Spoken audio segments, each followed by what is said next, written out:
Olá, senhores. Bom dia. Sejam bem-vindos ao nosso curso esquematizado do Código de Normas do Estado de Alagoas, ou Código de Normas esquematizado, como queiram. E o módulo que vamos tratar com essas nossas aulas é o específico relativo ao registro de imóveis. Nós já fizemos a parte geral do Código de Normas do Paraná, esquematizado artigo por artigo. Nós já fizemos o RCPN, o RTD e o SPJ, tendo por base o Código de Normas do Paraná. Fizemos o tabelionato de notas, que tivemos por base o Código de Normas de Alagoas. E também vamos fazer o curso artigo por artigo esquematizado, tendo como base também o Código de Normas de Alagoas. Então, vamos tratar aí do registro de imóveis, título 5, capítulo 1, das disposições gerais. Nessa aula, nós vamos tratar estes 17 primeiros artigos, né? O título 5,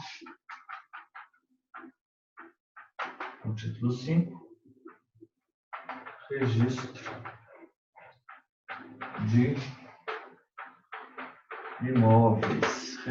imóveis, Capítulo 1, as disposições gerais.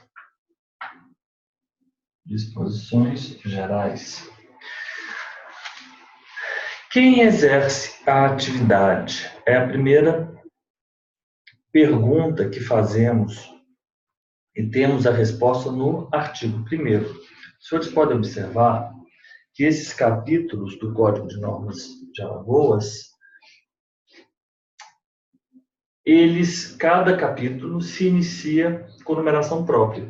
Então, fizemos no último módulo o tabelionato de protesto de títulos. Começamos no artigo 1º e fomos até o artigo 81. Foram 81 artigos.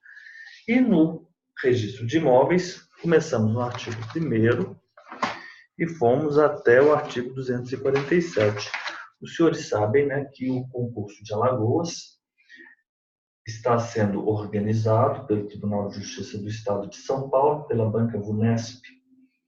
E até então não tínhamos um Código de Normas de Alagoas, até mais ou menos 2 meses, foi quando foi publicado o Código de Normas de Alagoas, capitaneado aí, sem dúvida, né, pelo Tribunal de Justiça do Estado de São Paulo. Afinal de contas, em Alagoas, há uma intervenção promovida pelo CNJ. Ok, então continuamos aqui com a nossa primeira aula, Código de Normas esquematizado, título 5º, registro de imóveis, capítulo 1, disposições gerais. O registro de imóveis é atividade exercida em caráter privado por profissionais de direito, mediante delegação do Poder Judiciário, outorgada por meio de concurso público de provas e títulos. Então, vamos lá no artigo 1º. Artigo 1º. O RI é a atividade exercida em caráter privado,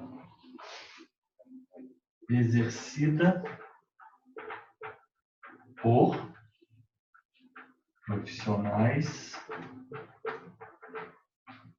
do direito. E aqui nós temos caráter privado,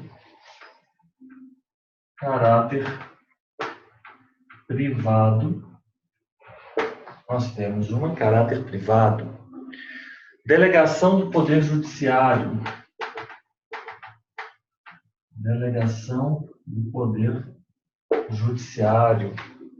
E se é delegado, essa delegação ocorre porque há um concurso público, né? Então, há uma delegação do Poder Judiciário porque há um concurso. Perfeito. E está sujeito ao regime jurídico e procedimentos estabelecidos na Constituição Federal regime jurídico na Constituição da República e procedimentos na legislação pertinente e, subsidiariamente, nos atos normativos, os quais definem atos normativos, os quais definem competência, atribuição, organização e funcionamento, os quais definem. Vamos colocar aqui COFA, competência, organização, funcionamento e atribuições. Então, a primeira pergunta que devemos responder: quem exerce a atividade? Quem exerce a atividade? O registro de imóveis, ele é exercido por profissionais do direito, né? Por profissionais do direito. E, uma vez que ele é exercido por profissionais do direito, nós sabemos que aquelas pessoas que exercem há mais de 10 anos a atividade, ainda que não sejam profissionais do direito, elas estão habilitadas, elas não habilitadas não é o termo adequado, elas estão autorizadas por lei a prestarem o concurso, exercida por profissionais de direito em caráter privado, mediante uma delegação, após regular concurso público de provas e títulos, e o regime jurídico dessas pessoas, estabelecido na Constituição da República de 88, na legislação pertinente e nos atos normativos que vão estabelecer as competências, organização, funcionamento e atribuições. É o artigo 247 da Constituição. Senhores, por gentileza, os senhores se dirijam ao artigo 246 ou 247. Agora é um dos dois. 200 e... Não, passei longe. 200 e...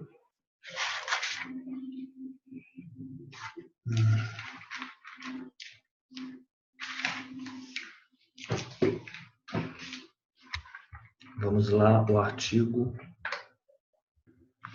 236 da Constituição Federal, ele vai tratar a respeito dos serviços notariais e de registro. Então, a sede constitucional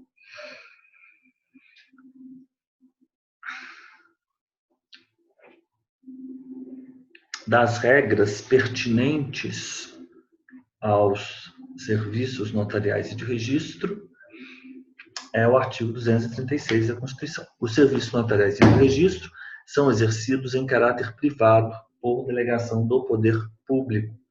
E aí, nós temos aqui no artigo 1º, delegação do poder judiciário. Parágrafo 1º. A lei regulará as atividades e disciplinará a responsabilidade civil e criminal dos notários, dos oficiais de registro e de seus prepostos e definirá a fiscalização de seus atos pelo Poder Judiciário. Parágrafo 2º. Lei federal estabelecerá normas gerais para a fixação de emolumentos relativos aos atos praticados pelos serviços notariais e de registro. O ingresso na atividade notarial e de registro depende de concurso público, de provas e títulos, não se permitindo que qualquer serventia fique vaga sem abertura de concurso de provimento ou de remoção por mais de 6 meses. Okay? Artigo 2º. Artigo 2º. O oficial do RI cumpre prestar os serviços a seu cargo de modo adequado, observando rigorosamente os deveres próprios da delegação pública em que estão investidos, a fim de garantir. Então, é como o oficial presta,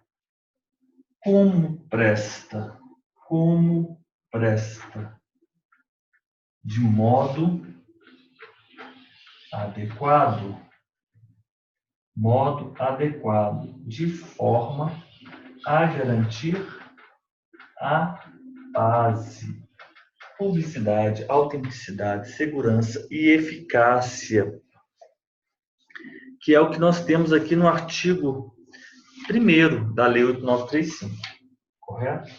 Modo adequado, 8935. O que é prestar o serviço de modo adequado? Modo adequado é um conceito jurídico que se tem revelado por disposição expressa de lei, correto? Modo adequado. Como presta? Presta de modo adequado. Vamos adiante. O oficial do RI cumpre prestar os serviços a seu cargo de modo adequado, observando rigorosamente os deveres próprios da delegação pública em questão investidos, a fim de garantir a base. Exato. E não só a base, publicidade, autenticidade, segurança, eficácia e disponibilidade. Base mais disponibilidade.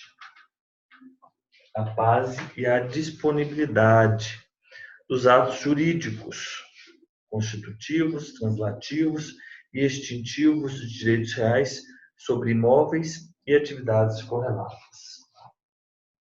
Garantir a base mais disponibilidade dos atos jurídicos. Atos jurídicos constitutivos, translativos e extintos. Constitutivos,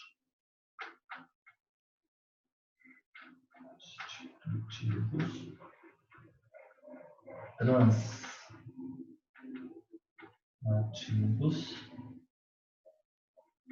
extintos, de direitos reais sobre imóveis e atividades correlatas. Direitos reais sobre imóveis. Então, o oficial do RI deve prestar a sua atividade de modo adequado, com fins a garantir a base mais a disponibilidade, a publicidade, a autenticidade, segurança, eficácia e disponibilidade dos atos jurídicos constitutivos, translativos, extintos dos direitos reais sobre imóveis. Isso guarda pertinência a um artigo da Lei 6.015, eu vou pedir aos senhores que tenham em mãos a Lei 6.015, que é o artigo 172. No RI, artigo 172. 172, 6.015. Correto? 172. No RI são feitos o registro e a averbação dos títulos ou atos constitutivos, declaratórios, translativos e extintos, não fala extintivos, fala extintos, dos atos constitutivos, declaratórios, translativos e extintos, constitutivos, translativos, extintivos, na lei fala extintos, constitutivos, translativos, extintos, aqui na lei traz declaratório, né? O que nós não temos aqui, constitutivos, translativos e extintos de direitos reais sobre imóveis reconhecido em lei, inter vivos ou mortis causas, quer para a constituição, transferência e extinção, quer para a sua validade em relação a terceiros, quer para a sua disponibilidade. Então, aqui nós temos quer para a constituição, transferência e extinção, quer para a sua validade em relação a terceiros, o artigo 172. Então, o que é modo adequado já foi, inclusive, objeto de questionamento na prova discursiva do Estado de Rondônia, na última prova do concurso de cartórios do Estado de Rondônia. Então, nós temos aqui que quem presta o serviço, a atividade no registro de imóveis, quem presta, o profissional de direito. De que modo? Caráter privado. Ele presta em virtude de ter havido um concurso, portanto, há uma delegação do Poder Judiciário. E o regime jurídico está estabelecido na Constituição, no artigo 236 e parágrafos, legislação pertinente e atos normativos, que vai definir a constituição, organização, funcionamento e atribuição. Constituição, competência, atribuição, organização e funcionamento. Então, vamos colocar um pouco mais bonitinho aqui para não ficar embolado. Disponibilidade.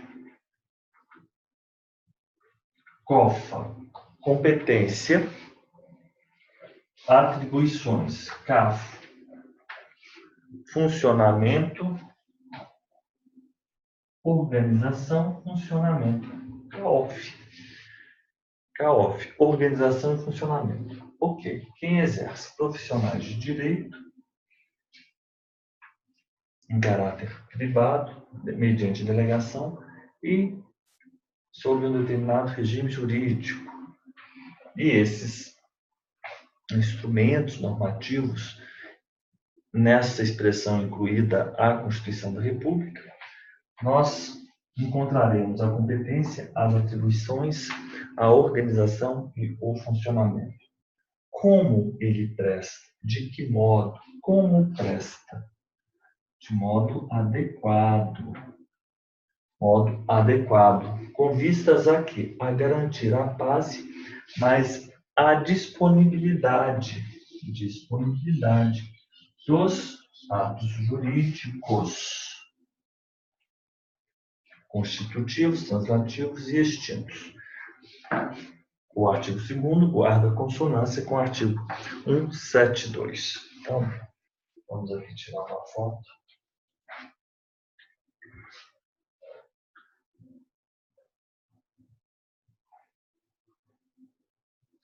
Nosso curso esquematizado. Esse curso é o seguinte, eu falo com muita calma e tranquilidade. Por quê? Porque os senhores vão assistir a esta aula na velocidade 2, correto? Então, eu tenho que falar com muita calma, porque os senhores assistirão a aula. Peraí, tem alguma coisa errada. Não, peraí, tem alguma coisa errada. Tem alguma coisa errada. Vamos lá.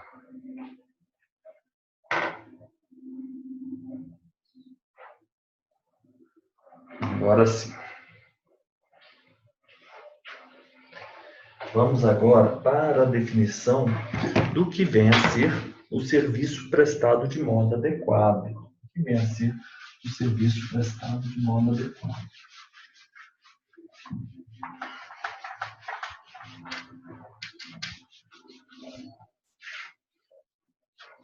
O que vem a ser o serviço prestado de modo adequado.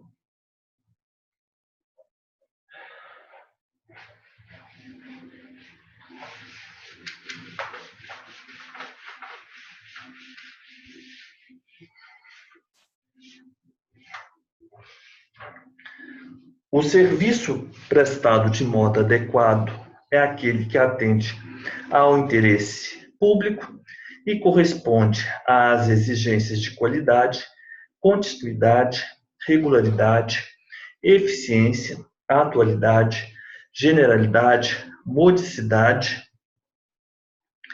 cortesia e segurança. Artigo 3º. Artigo 3º. Serviço prestado de modo adequado. Serviço prestado de modo adequado. O que é o serviço de modo adequado, prestado de modo adequado? O serviço de modo adequado é o que atende ao interesse público. Primeiro, atende ao interesse público. Atende ao interesse público e corresponde às exigências de qualidade,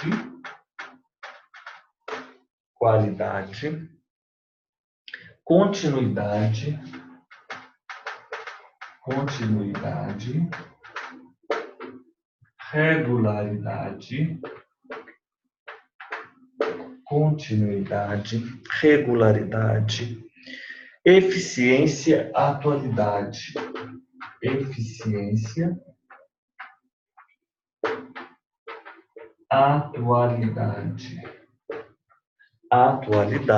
generalidade,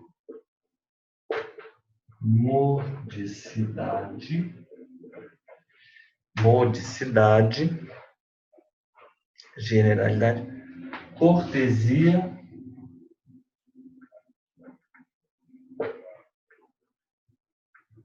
segurança. Nós temos uma definição prevista na Lei das Concessões e Permissões, a Lei 8987, lei que dispõe sobre o regime de concessão e permissão da prestação de serviços públicos, previsto no artigo 175. Nós sabemos que a sede constitucional dos serviços notariais e registrais é o artigo 236, mas, a título de curiosidade, nós temos na Lei 8987 uma definição do que é o serviço público adequado, serviço prestado de forma adequada. Interesse público, ele substitui por, na lei 8987, essa lei 8987 ela é de 1995. Pleno atendimento aos usuários. Pleno atendimento aos usuários.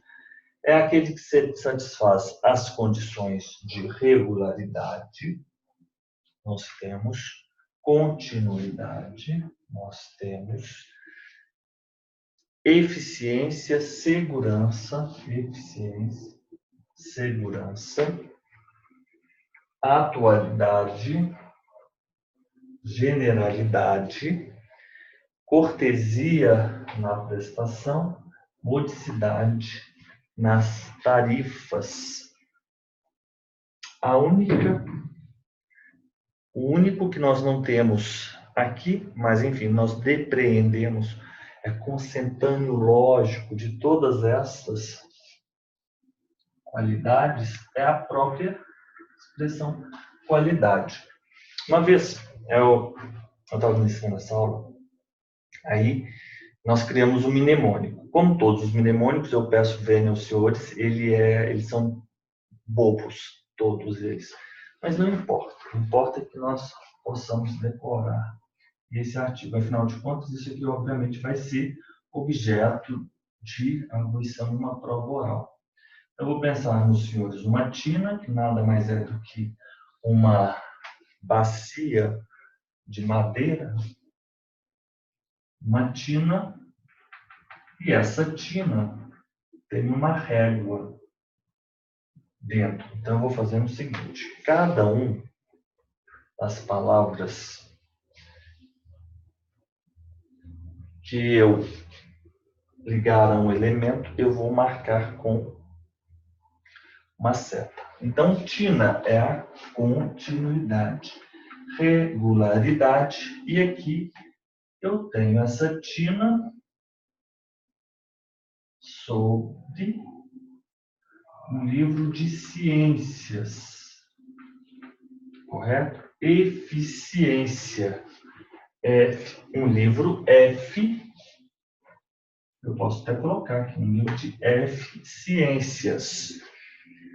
Atualidade.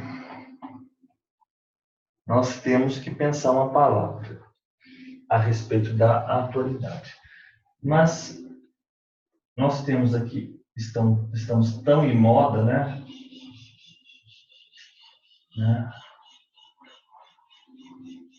nós temos um general, e esse general, ele segura esse livro. É a generalidade. General. E esse general, ele é um general que tem duas qualidades. Ele é módico nos gastos e ele é muito educado. Afinal de contas, ele é cortês. Modicidade e cortesia. E ele sempre não é uma faixa presidencial, mas é um cinto de segurança que ele sempre está a carregar. Então, ele é módico, ele é cortês, ele está com um cinto de segurança. E aqui nós temos que pensar duas palavras, encaixar nesse esquema as palavras qualidade, atualidade. Qualidade, atualidade. Qualidade, os senhores podem ouvir as maritacas, afinal de contas estamos aqui em Minas Gerais, né? Onde nós temos agora a época das jabuticabas. Então aí nós temos aí o alarido aí das maritacas, o que me agrada muito, inclusive. Qualidade, atualidade. Qualidade, atualidade. Então, quando os senhores forem perguntados o que é um serviço público adequado, os senhores não pestanejarão e responderão: olha, o serviço público adequado é aquele que atende o interesse público. Início de conversa. Atende ao interesse público. E ele é aquele serviço prestado com qualidade e atualidade. Os senhores vão pensar, por exemplo, uma moeda, e nessa moeda, em uma face nós temos a palavra qualidade, e na outra, a atualidade. Essa moeda, ela está dentro da tina.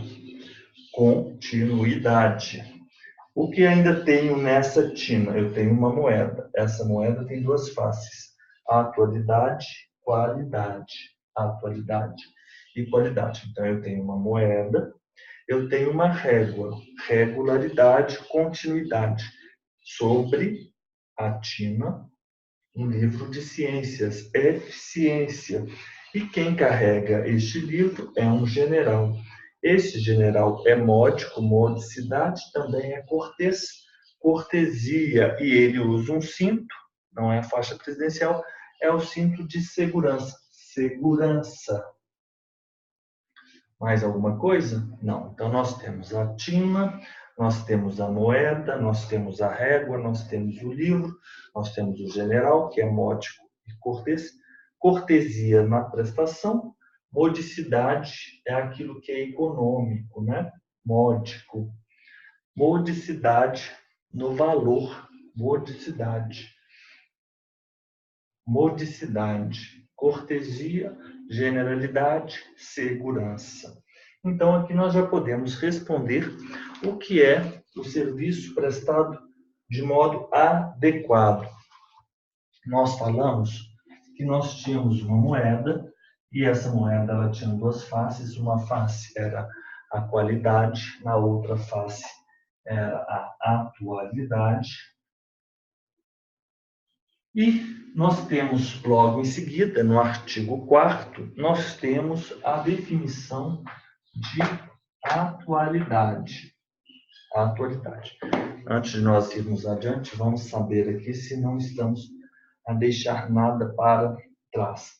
Serviço prestado de modo adequado é aquele que atende ao interesse público e corresponde às exigências. As quais exigências? De qualidade, correto? As exigências de qualidade e atualidade. Ok. Continuidade, regularidade, eficiência, atualidade, generalidade, modicidade, cortesia, segurança.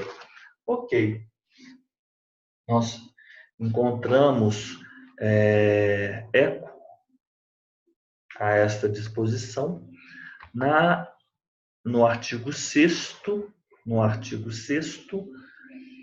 da Lei 8987, Lei 8987 de 95. Lei 8987 de 95.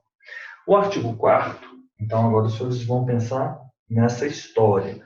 Temos uma tina, está sobre um livro, eu tenho uma régua, eu tenho uma moeda, com duas faces, é um general, que é módico e é cortês, ele usa um cinto de segurança, não uma faixa presidencial, e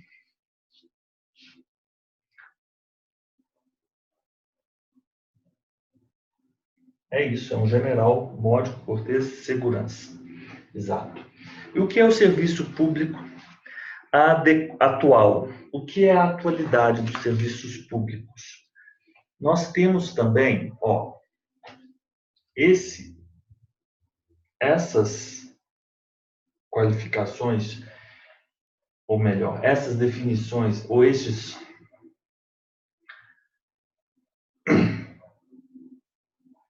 conceitos que qualificam, né, o serviço prestado de modo adequado, o que vem a ser, que definem, ou melhor, estes conceitos, porque são substantivos, né? Estes conceitos, a continuidade, a regularidade, a eficiência.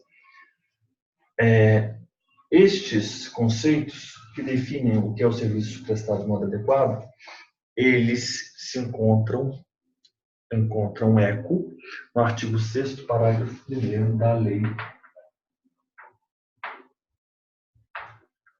8987. E o que é atualidade?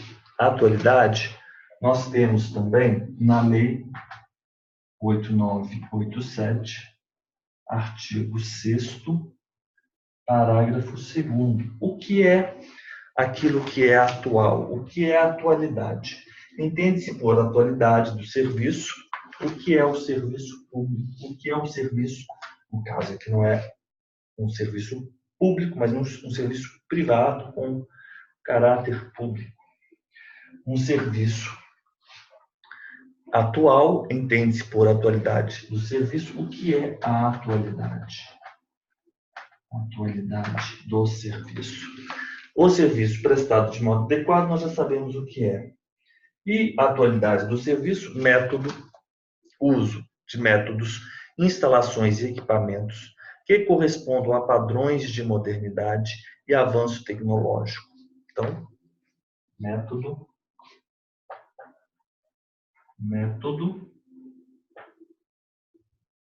instalações,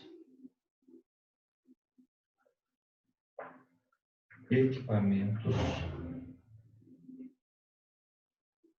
método, instalações, equipamentos que correspondam a padrões de modernidade e avanço tecnológico. Padrões de modernidade, avanço tecnológico.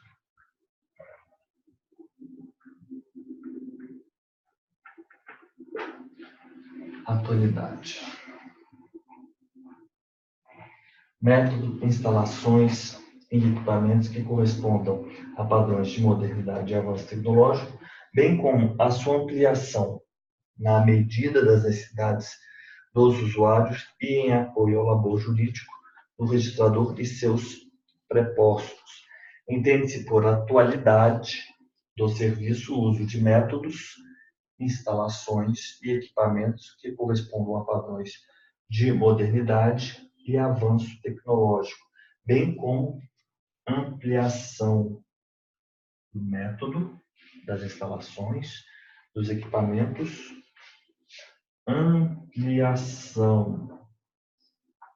ampliação na medida das necessidades dos usuários e em apoio ao labor jurídico do registrador. Ampliação, necessidade, usuários em atendimento, e em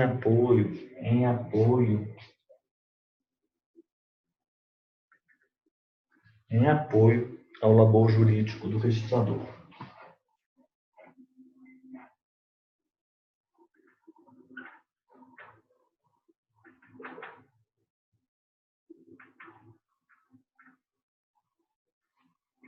O que é o serviço atual? Entende-se por atualidade do serviço a atualidade do serviço a métodos, a utilização, ao uso, a atualidade, ao método, a utilização de métodos, a utilização de instalações, a utilização de equipamentos que correspondam a padrões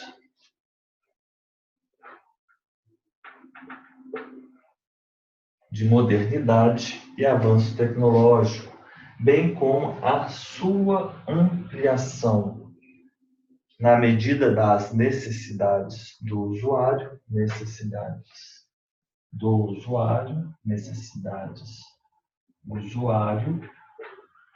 e em apoio ao labor jurídico do registrador e prepostos, correto? O que diz o artigo 6º, parágrafo 2º da Lei 8987, de 1995.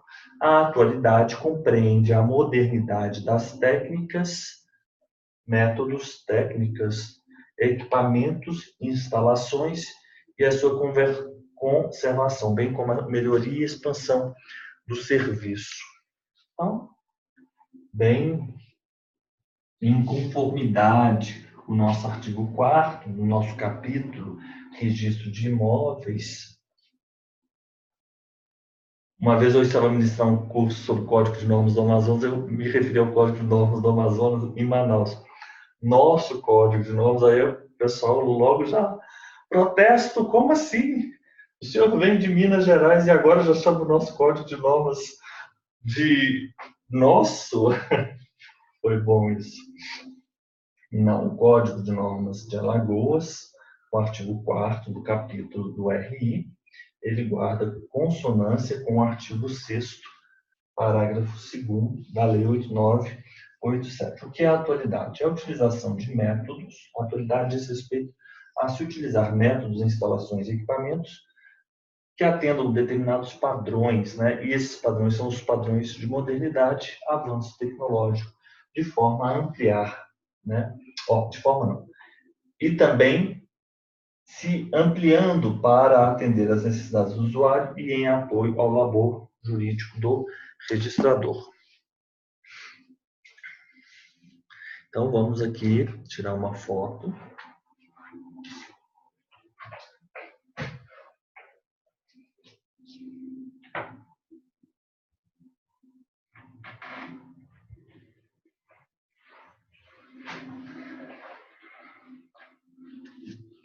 E vamos aqui tratar do artigo 5º, artigo 6º, artigo 7º, artigo 8º. Vamos lá. Vamos ver se estamos com a gravação, ok? Bom, parece que aqui caiu um pouquinho, só melhorar um pouquinho. Ótimo.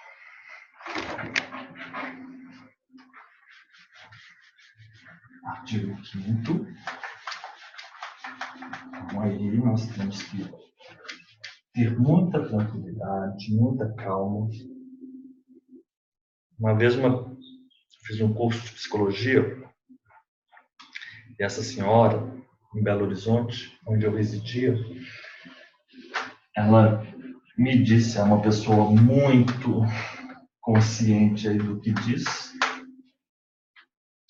Ela me disse, se tem pressa, há um ditado budista que diz que se você tem pressa, faça devagar. E é mais ou menos isso aqui o nosso código, o nosso curso sistematizado. Artigo por artigo, nós já estamos aí encerrando o nosso estudo. Aqueles que têm pressa, provavelmente não estudaram o código de normas com tanto detalhamento e tranquilidade como nós estamos a fazer.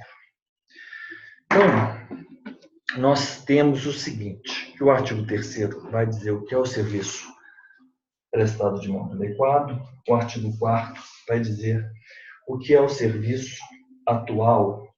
O artigo 5º, ele estabelece que para os fins do disposto no item anterior, aquele que define o que vem a ser serviço atual, os oficiais do RI adotarão boas práticas de governança corporativa do setor público, administrativo e aquelas disseminadas pelas entidades de representação institucional.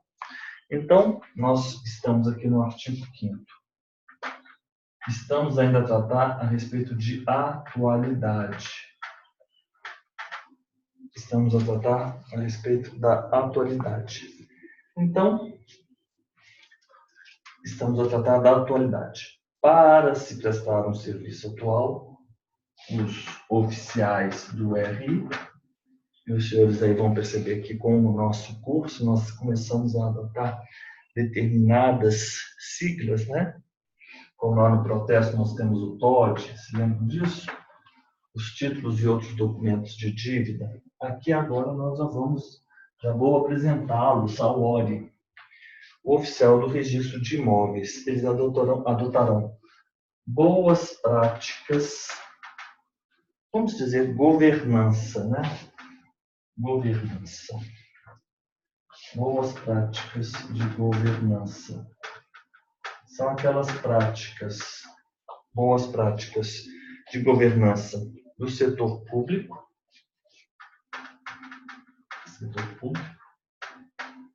como também aquelas disseminadas, trazidas pelas entidades de representação sindical. Entidades de representação. Então é isso. Artigo 5º.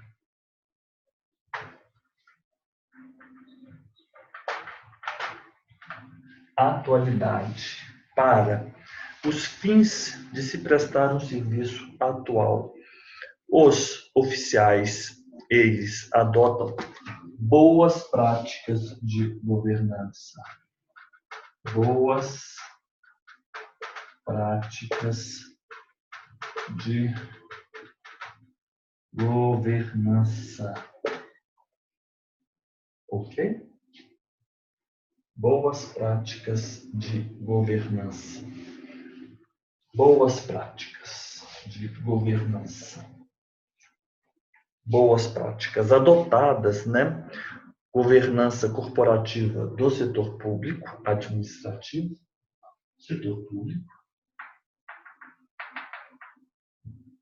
administrativo e aquelas trazidas pelas entidades de representação. O artigo 6º, ele diz a respeito do princípio da eficiência. Eficiência é o nosso livro. Vocês se lembram do eficiência? Os mnemônicos, eles são ótimos. Eles são bobos, mas o objetivo aqui é nós decorarmos, memorizarmos. Há uma diferença entre decorar e memorizar. Nosso objetivo é nós termos na ponta da língua as palavras, correto? As palavras. Então, agora vamos tratar da eficiência.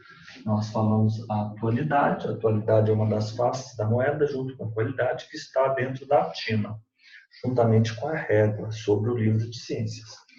Eficiências. O mnemônico, ele é importante, mas desde que os senhores estejam a praticá-lo, correto? Agora os senhores vão se lembrar do mnemônico, amanhã talvez não. Então, os senhores têm que sempre estar voltando aí nos mnemônicos, correto? Então, vamos lá. Artigo 6º. Para atender ao princípio da eficiência na prestação de serviço público delegado, deverá o oficial encontrar soluções para dar celeridade e rapidez ao trâmite da documentação a seu cargo. Eficiência. Para atender à eficiência, o ORI deverá trazer, buscar, ele deverá encontrar soluções que trarão para dar celeridade e rapidez,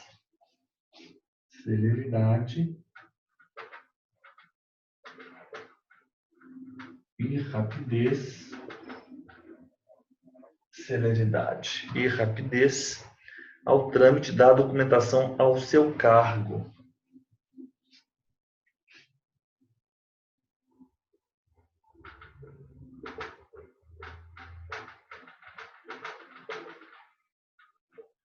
Ok. Eficiência.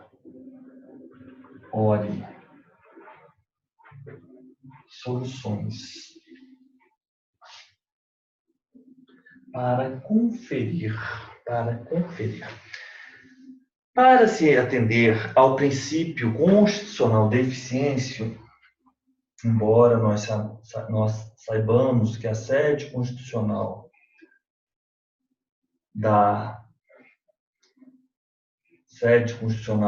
do regramento dos institutos pertinentes aos oficiais de registro e notários, seja o 236, por o serviço, embora privado, apresentar-se com um viés público, a ele sim aplicar-se-á o princípio da eficiência, correto? Por isso que nós falamos que os serviços notariais e de registro não é um serviço público, mas é um serviço privado com viés público, por isso é um serviço sui generis próprio. Eficiência. No que diz respeito à eficiência, os oficiais do registro de imóveis deverão buscar soluções para conferir celeridade e rapidez ao trâmite da documentação. Artigo 6º. Para atender ao princípio da eficiência na prestação do serviço público delegado, deverá o oficial do RI encontrar soluções para dar celeridade e rapidez ao trâmite de documentos, ao trâmite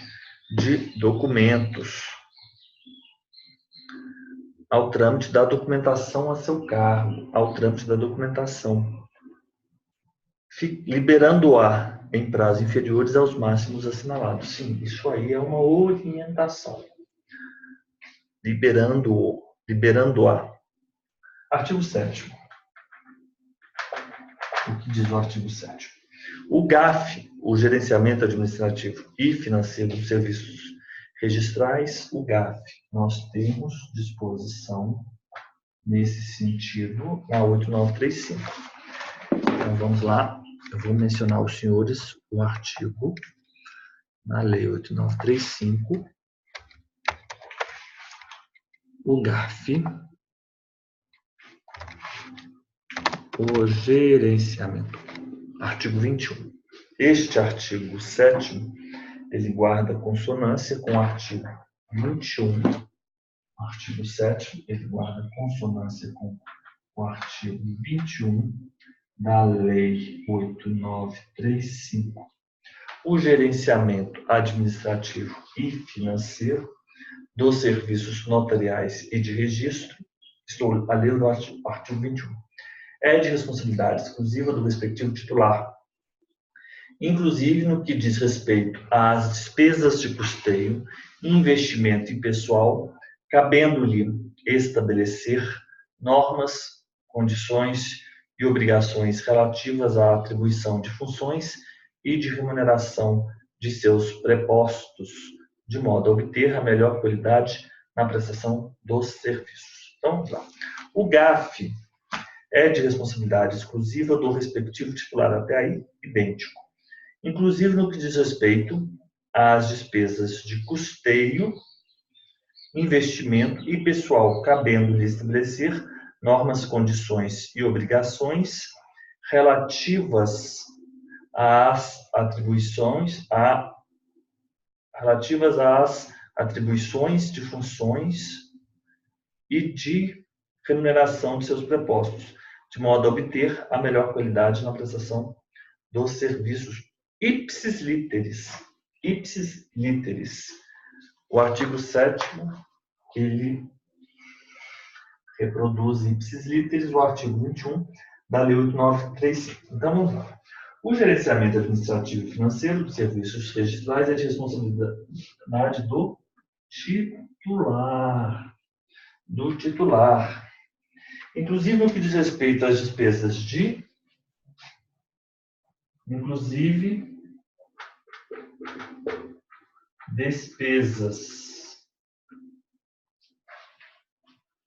custeio, investimento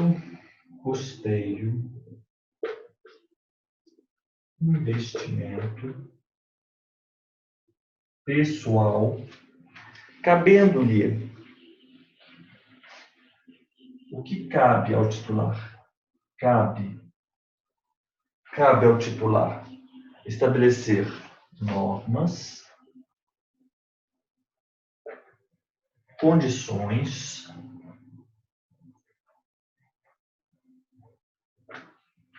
e obrigações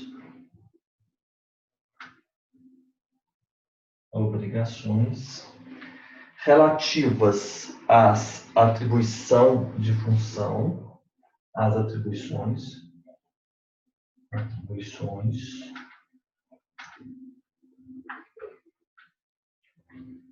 e remuneração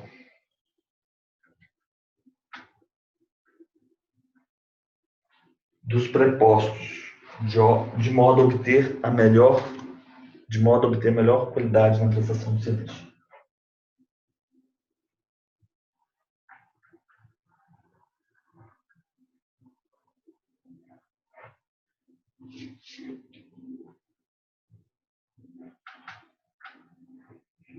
Então, é isso que diz o nosso artigo 7º, que guarda consonância com o artigo 21. Artigo 7º, que guarda consonância com o artigo 21, reproduz ipsis literis. O gerenciamento administrativo e financeiro fica a cargo do titular. Inclusive, as despesas de custeio, investimento e de pessoal. Cabendo-lhe estabelecer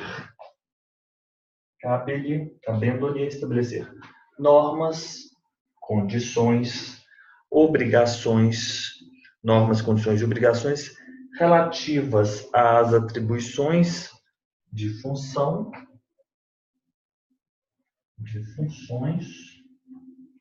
e à remuneração dos prepostos. Atribuição de função de preposto, remuneração de preposto. De modo a obter melhor qualidade, com vistas. Então, nós temos que o gerenciamento administrativo e financeiro incumbe ao titular. Inclusive aquelas despesas de custeio, investimento de pessoal, cabendo-lhe definir as normas, definir as normas, condições e obrigações pertinentes às atribuições e remuneração dos prepostos, com vistas a se ter a melhor qualidade possível. Correto? Então, vamos adiante.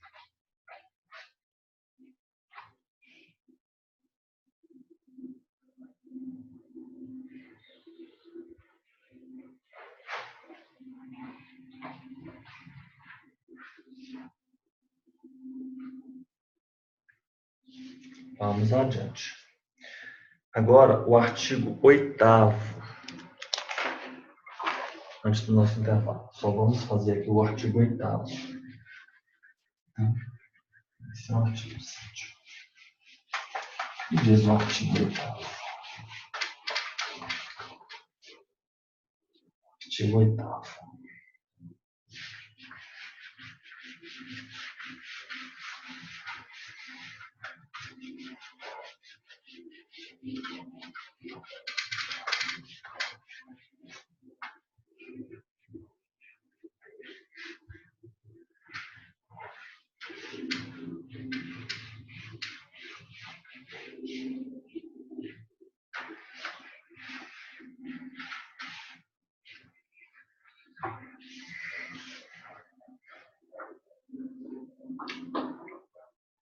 Artigo 8º. Aos designados para responderem por unidade vaga, é uma proibição àqueles designados. Então, vamos colocar aqui, designados, já saibam os senhores, uma vedação. O que é vedado a eles? Proibido, defeso, contratar novos prepostos em nome da unidade. Então, eles não podem contratar novos prepostos. Aumentar salário,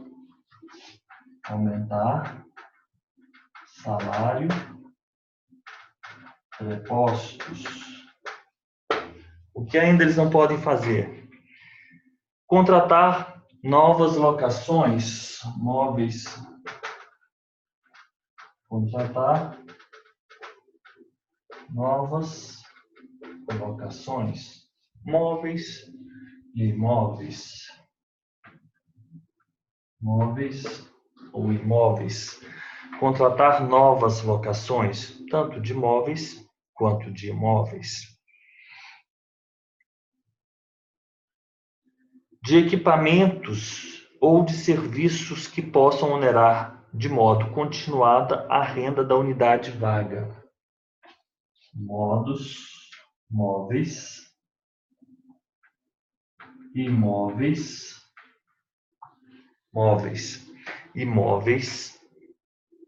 equipamentos, serviços,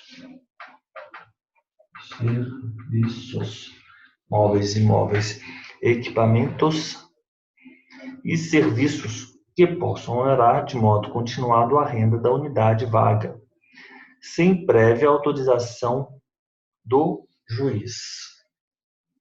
Novas convocações, eu acho que a melhor forma de interpretar esse dispositivo é vedar, mas permitindo-se, se houver autorização do juiz. Vedar sem prévia, então vamos colocar aqui dessa forma que é melhor. Sem prévia autorização judicial. Então vamos aí, adiante. Então vamos lá. Os designados para responderem por unidade vaga, é proibido contratar novos prepostos em nome da unidade, aumentar salário dos prepostos já existentes na unidade ou contratar novas locações de móveis, imóveis, equipamentos ou de serviços. Contratar novos prepostos que possam onerar de modo continuado a renda da unidade vaga, sem a prévia autorização do juiz, corregedor, autorização, juiz, corregedor permanente. Todos os investimentos que comprometam a renda da unidade vaga deverão ser objeto de projeto a ser encaminhado à aprovação do juiz corregedor permanente. Investimento.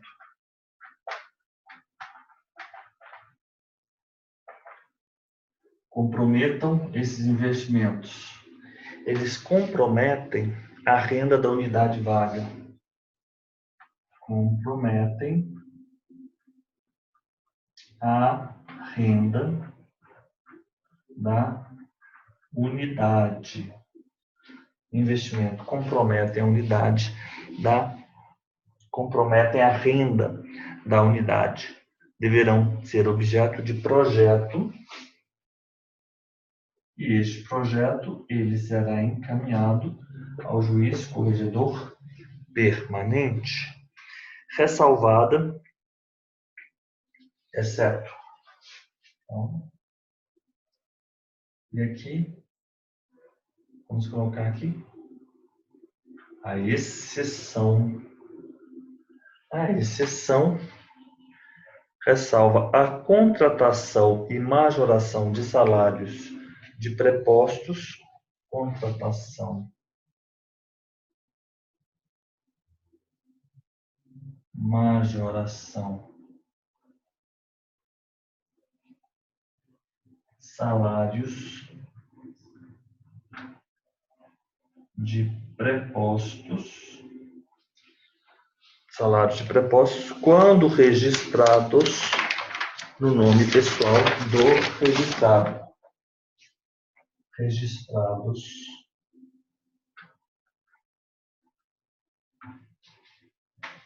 no nome pessoal,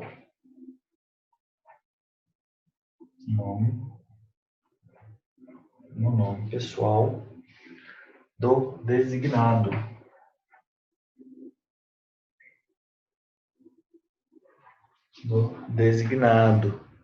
Contratos de trabalho, esses que deverão ser encerrados no término da designação. Ok. Então é isso. Nós temos aqui no artigo 8º essa disposição.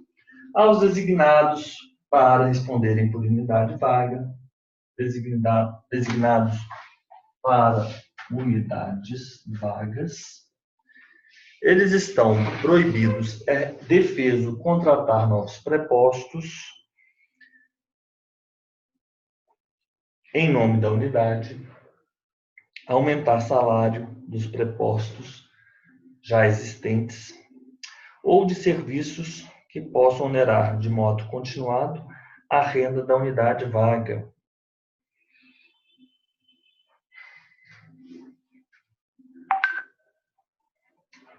Novos prepostos que possam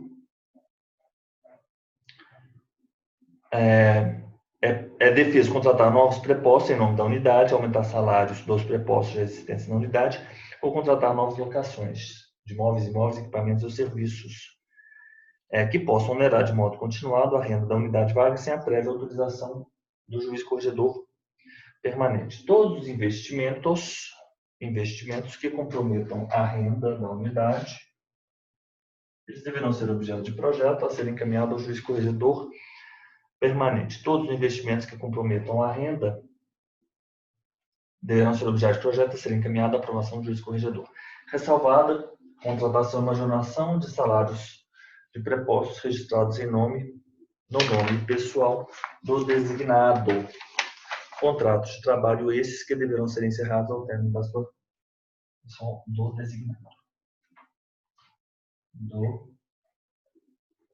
designado. Então, vamos agora encerrar a nossa aula, a primeira parte, na verdade, e já vamos aqui para a nossa segunda parte. Artigo 9º. Os oficiais de RI, eles gozam de independência jurídica no exercício... estou mudo. Mute myself. Ok. Artigo 9º. Estamos gravando. Artigo 9º. Os oficiais do RI gozam de independência jurídica no exercício de suas funções e exercem essa prerrogativa quando interpretam disposição legal ou normativa. Então, vamos lá. Artigo 9º. Os oficiais do RI. ORI. Independência jurídica. Independência jurídica. Quando se revela essa independência jurídica? Quando eles interpretam no exercício da atividade, interpretando disposições normativas, disposições legais. Dependência jurídica na interpretação na interpretação de disposições legais, de disposições normativas. Os oficiais do RI gozam de independência jurídica no exercício de suas funções e exercem essa prerrogativa quando interpretam disposição legal normativa. Ok. A responsabilização pelos danos causados a terceiros, na prática de atos próprios da serventia, independe da responsabilização administrativa.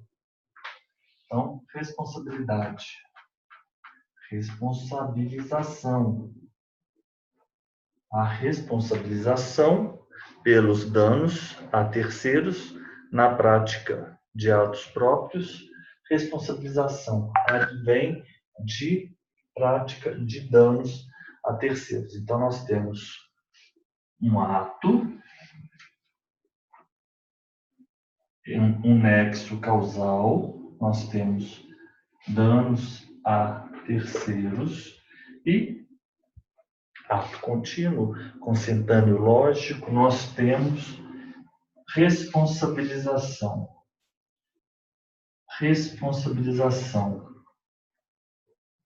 A responsabilização por ato do oficial que cause danos a terceiros, ela prescinde, independe da responsabilização administrativa. A responsabilidade independe da responsabilização. Responsabilização que advém independentemente da responsabilização administrativa. Independe da responsabilidade administrativa. Independe da responsabilidade. A responsabilização independe da responsabilidade administrativa. O que é falta disciplinar? A conduta dolosa ou culposa a ser punida na lei, a conduta dolosa ou culposa.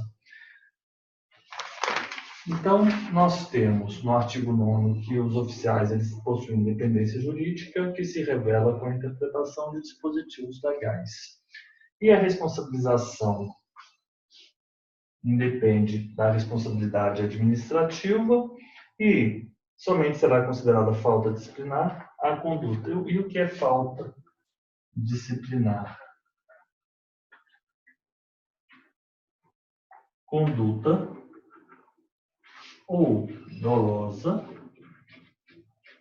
ou culposa. É a conduta. Então, a falta disciplinar é a conduta. O que diz o artigo 9º? Os oficiais do registro de imóveis possuem independência jurídica. Não tem conexão essas disposições do artigo 9º. E a responsabilização de ato do oficial que cause dano a terceiro independe de uma responsabilidade administrativa. A falta disciplinar, ela advém de uma conduta, de um ato, conduta. E essa conduta, ela necessariamente ou ela é dolosa ou ela é culposa, correto? A responsabilização pelos danos causados a terceiros, na prática de atos próprios, independe da responsabilização administrativa. Independe da responsabilização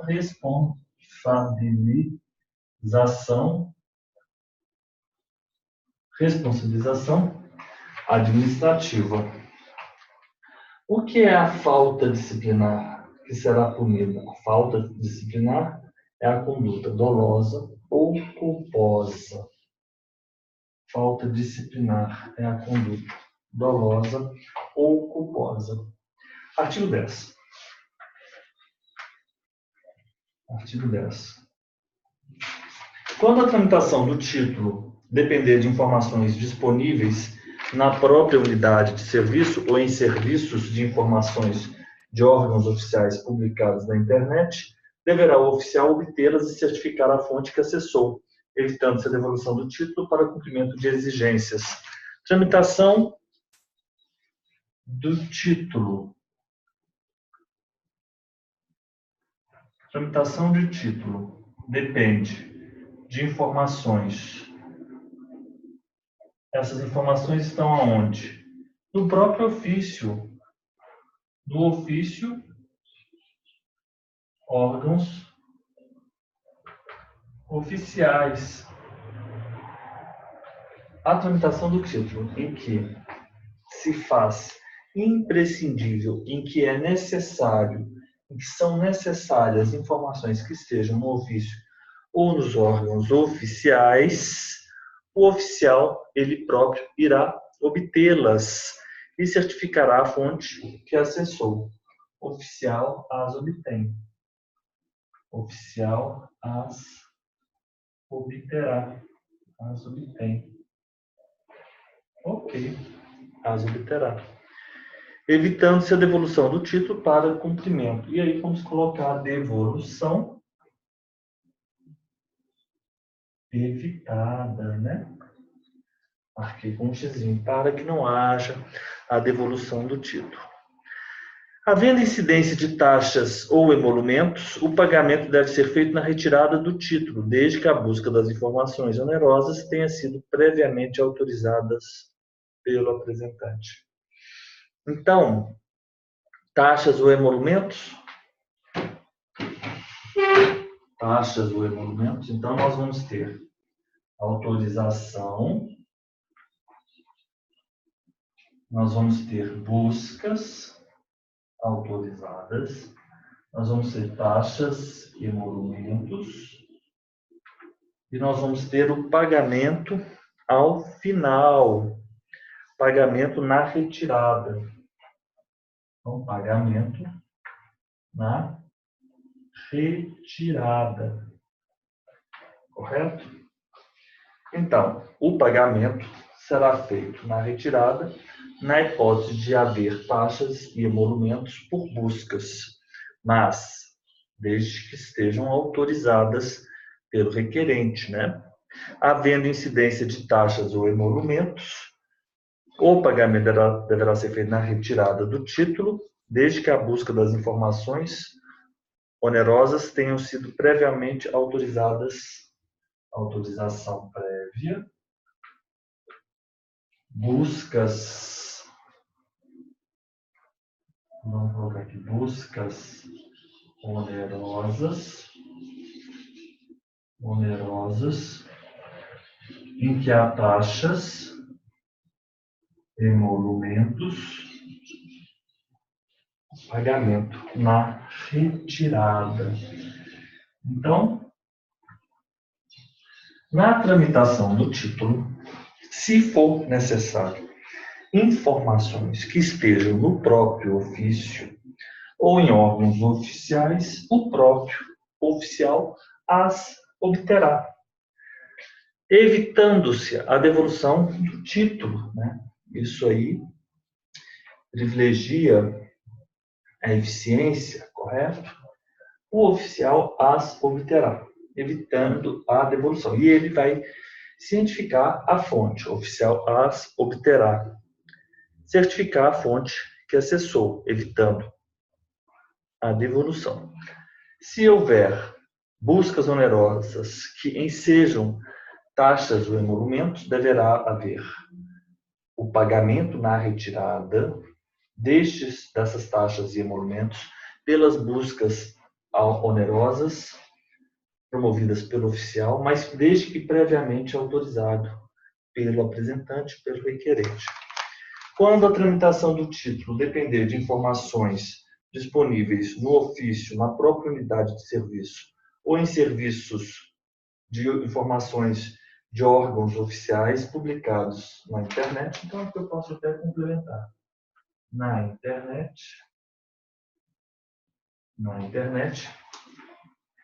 deverá o oficial obtê-las e certificar a fonte que a acessou. O oficial as obterá e identificará a fonte que acessou, evitando-se a devolução do título para o cumprimento da exigência. Devolução para o cumprimento. Posso colocar devolução para cumprimento. Devolução para cumprimento. Devolução para cumprimento. Havendo incidência de taxas e emolumentos, o pagamento será na retirada, desde que a busca das informações generosas tenha sido previamente autorizada pelo apresentante. Autorização prévia, apresentante.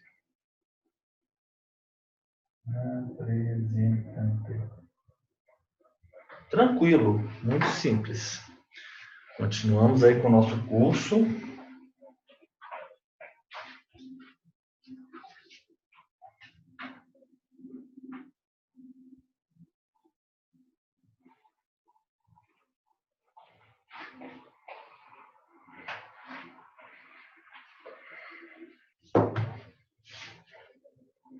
(11) Não será exigido reconhecimento de firma nos requerimentos submetidos ao oficial, senão hipóteses legais. Então, vamos lá.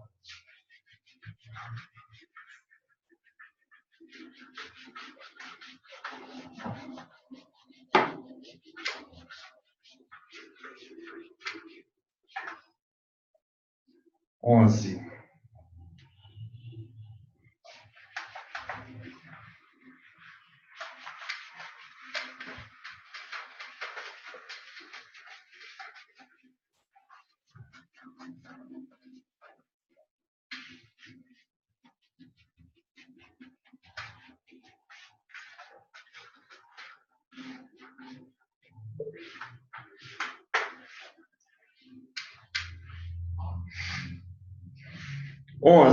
Reconhecimento de firma nos requerimentos. 11. Reconhecimento, firma, requerimentos. Reconhecimento de firma nos requerimentos submetidos ao oficial. Não se exige reconhecimento, não se exige. Não é vedado. Não se exige. Salvo hipóteses legais. Salvo hipóteses legais. Parágrafo 1º. O interessado, ele pessoalmente apresenta documento dotado de fé pública e assina o requerimento na serventia. Deverá ser certificado que o ato foi requerido por pessoa comprovadamente identificada e anexada cópia do documento ao título apresentado. Então, quando se tem um pedido ao oficial do RI, uma pessoa se dirige ao ofício, ao balcão, e apresenta um título, que pode ser na escritura pública, por exemplo, de compra e venda. E não só o título, mas muitas das vezes também o requerimento, correto? O requerimento para que se pratique um determinado ato junto ao RI, correto? Os oficiais não será exigido reconhecimento de firma nos requerimentos submetidos ao oficial, senão nas hipóteses legais. Reconhecimento de firmas nos requerimentos, salvo hipóteses legais. O interessado apresenta pessoalmente documento dotado de fé pública e assina o requerimento na serventia. O interessado apresenta documento dotado de fé pública e assina o requerimento. Parágrafo 1º. Interessado. O que faz o interessado? O interessado apresenta documento dotado fé pública, documento dotado e assina o requerimento. Requerimento na própria serventia. Deverá ser certificado que o ato foi requerido por pessoa identificada. Então, isso. Certificado que deverá ser cientificado que o ato foi requerido. O ato foi requerido. Que o ato foi requerido por pessoa identificada. O ato foi requerido por pessoa identificada e mais cópia do documento. Mais cópia do documento. Eu li e ouvi alguma vez, não me recordo agora, no caso da compra e venda, doação, não é necessário apresentar a escritura pública, não é necessário requerimento no RI. Fica aí a informação.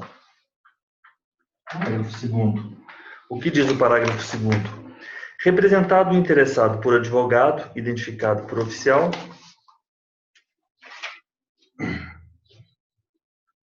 interessado,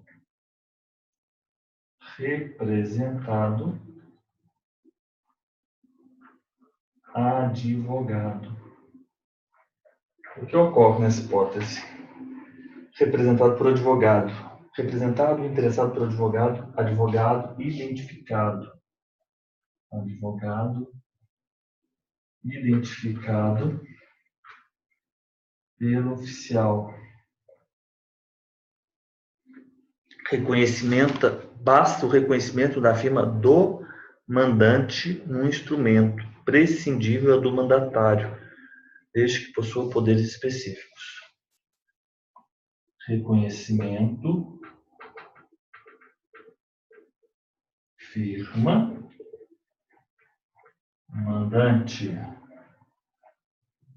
Observação, desde que não necessário do mandatário, se aquele instrumento ele tenha poderes específicos. Observação, não é necessário reconhecimento firma, advogado, se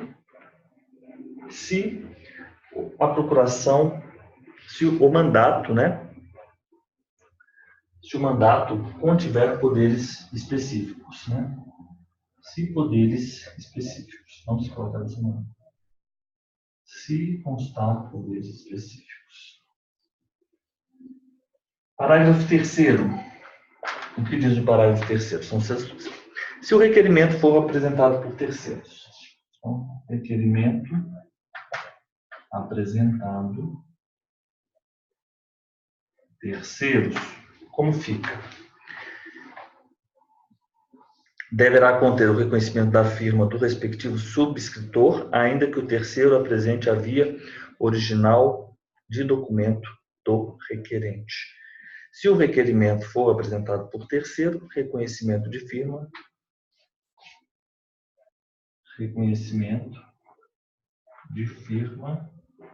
do terceiro.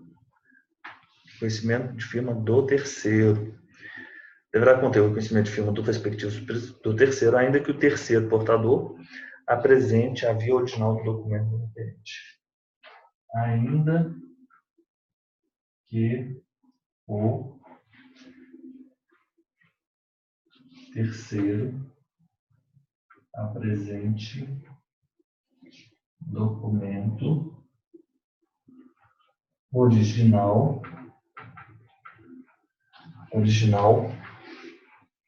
do requerente, do requerente.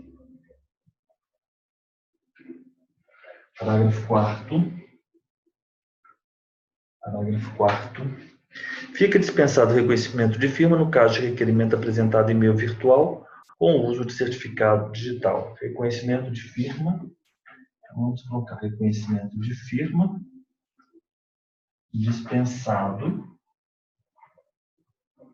nas hipóteses em que o requerimento ele foi apresentado em meio virtual com requerimento virtual. Vamos colocar assim, requerimento virtual com assinatura,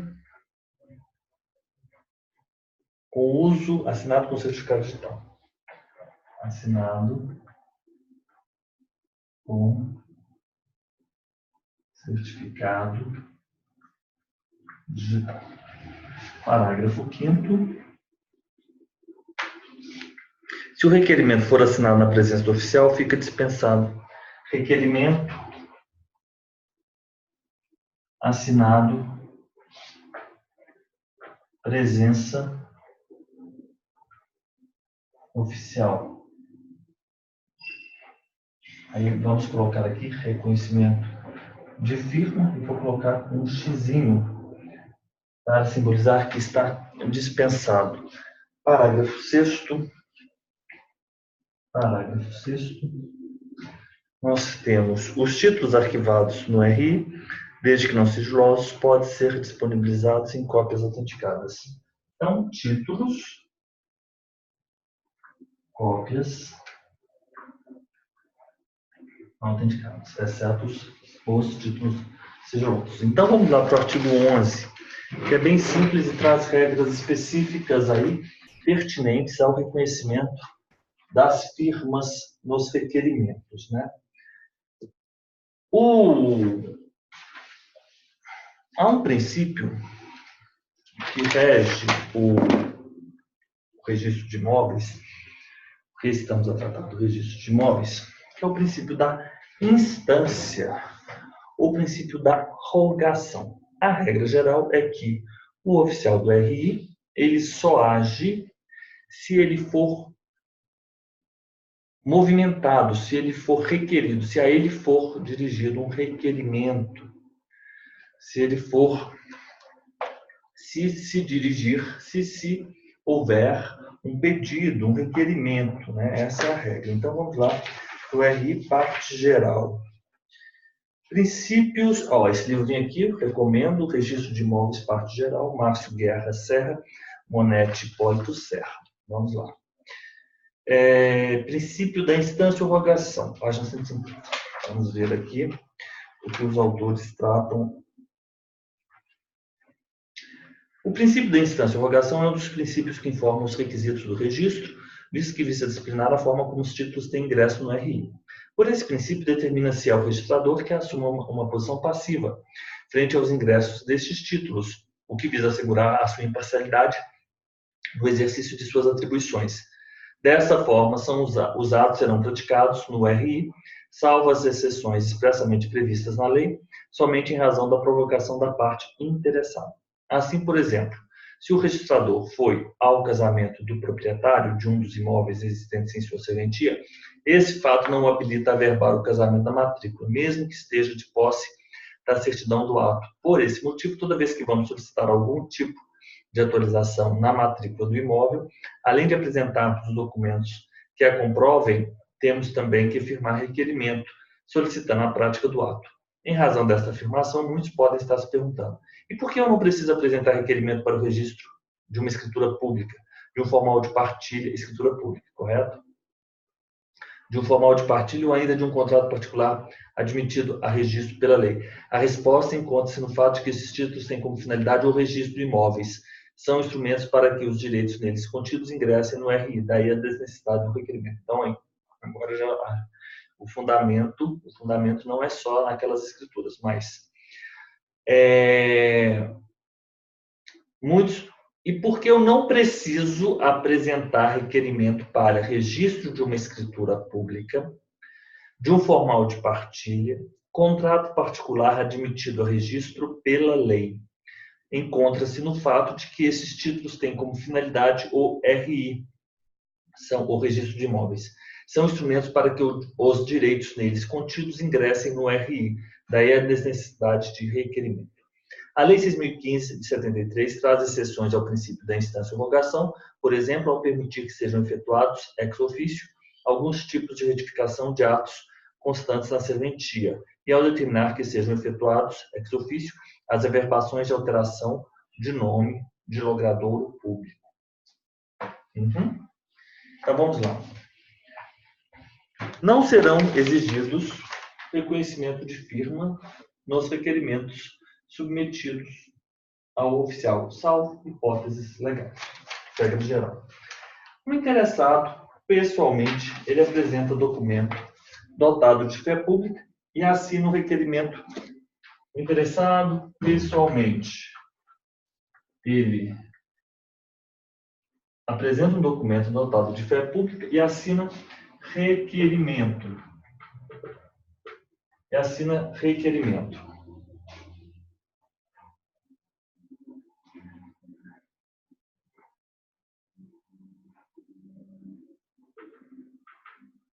E assina requerimento.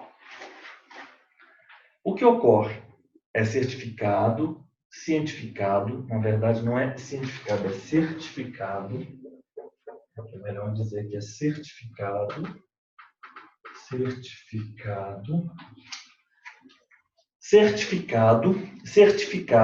se o interessado ele pessoalmente apresenta um documento dotado de fé pública e assina requerimento na serventia, deverá ser certificado que o ato foi requerido por pessoa e comprovadamente identificada e anexada cópia do documento ao título, cópia do documento anexado e anexado, vamos só colocar aqui, anexado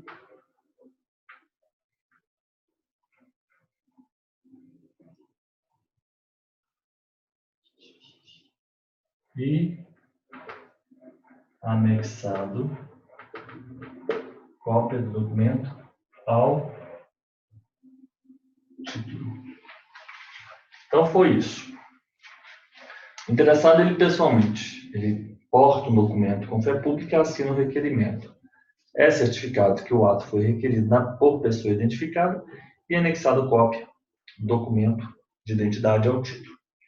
Se o interessado pessoalmente apresenta o documento dotado de fé pública e assinar o requerimento na serventia, deverá ser certificado que o ato foi requerido por pessoa comprovadamente identificada e pessoa identificada, pessoa comprovadamente identificada e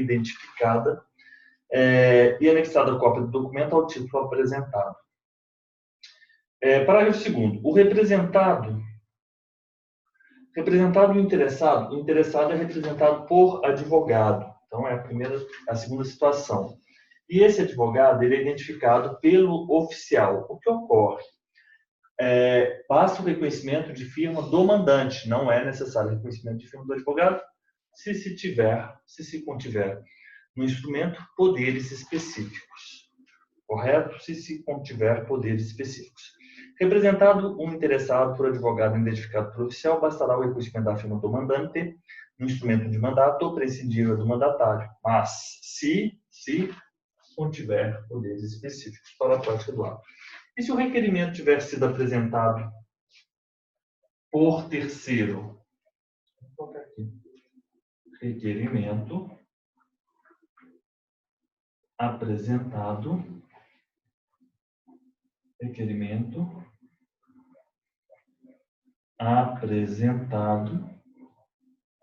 por terceiro.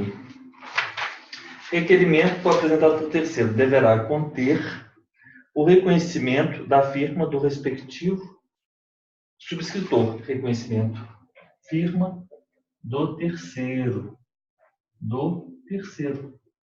Subscritor. Então, o requerimento foi apresentado por terceiro, deverá ser reconhecida a firma do terceiro, do subscritor. Ainda que esse terceiro apresente documento original do requerente, correto? Ainda que o terceiro portador apresente a via original do documento, apresente via original do documento do requerente, apresente via original, via original do, ainda que o terceiro apresente via original do documento requerente. ainda que o terceiro apresente via original do documento do requerente. Ainda que o terceiro apresente via original do documento de identidade do requerente, correto? Parágrafo 4º. Fica dispensado reconhecimento de firma, reconhecimento de firma dispensado, se houver requerimento virtual assinado com certificado digital. Parágrafo 5º. Requerimento for assinado na presença do oficial, dispensa-se o reconhecimento de firma, e os títulos arquivados no RI, desde que não sigilosos, eles podem ser disponibilizados em cópias autenticadas. Então, essa é a nossa primeira parte da aula 1. Essa aula 1 terá 2 partes, essa é a nossa primeira parte. Nós já voltamos para a nossa segunda parte da nossa aula, aula número 1.